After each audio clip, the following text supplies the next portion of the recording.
भारतीय जनता पक्षात आज प्रवेश आपण केलेला आहे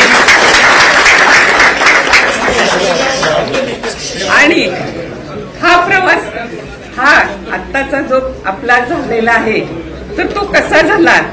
त्याबद्दल मी तुम्हाला थोडक्यात सांगते। आपल्याला माहिती आहे की मदन भाऊंच्या नंतर तुम्ही सगळ्यांनी मला राजकारणात यायला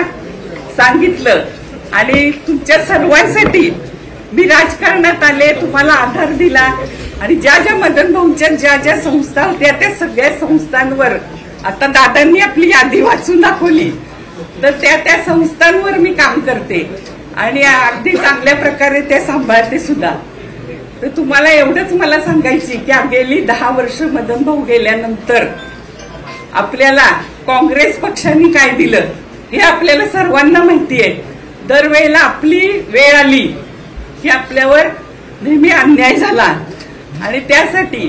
आपण मागच्या वेळेला अपक्ष म्हणून उभं राहिलो आणि त्याच्यानंतर आपल्याला पक्षातून निलंबित करण्यात आलं। तर पक्षातून निलंबित करण्यात आल्यानंतर आपण कुठल्या पक्षात जायचं हा आपण सर्वांनी विचार केला आणि त्यासाठी मी आपल्या राज्याचे मुख्यमंत्री देवेंद्र भाऊ यांना मध्ये 2दा भेटले होते आणि ते कामासाठी भेटले होते दुसऱ्या, पण त्यांचं जे नेतृत्व आहे आणि त्यांची जे बोलण्याची पद्धत आहे तर ते बघून मला खरोखर म्हणजे एक राज्याचं गतिमान नेतृत्व कसं असावं, तरुणांना प्रगतीपथावर नेणारं, सर्वांबरोबर जाणारं, सर्वांना सांभाळणारं नेतृत्व हे मी मान्य केलं आणि मी नंतर ठरवलं की आपण भारतीय जनता पक्षात देवेंद्रजींच्या पक्षात प्रवेश करायचा आणि मी त्यांना अशी विनंती सुद्धा केली की माझ्या प्रवेशाच्या वेळी तुम्ही आलं पाहिजे आणि ती विनंती त्यांनी अगदी मनापासून मला सांगितलं नाही तुमच्या प्रवेशाच्या वेळी मी येतो, कारण इथे जे जे प्रवेश होतात ते आपले प्रदेशाध्यक्ष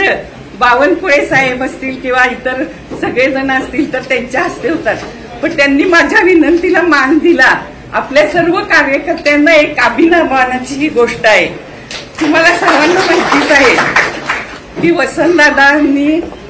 वसंतदादा असतील, विष्णू अण्णा असतील किंवा प्रकाश बापू आणि मदन भाऊ असतील या सगळ्यांनीच म्हणजे जनतेला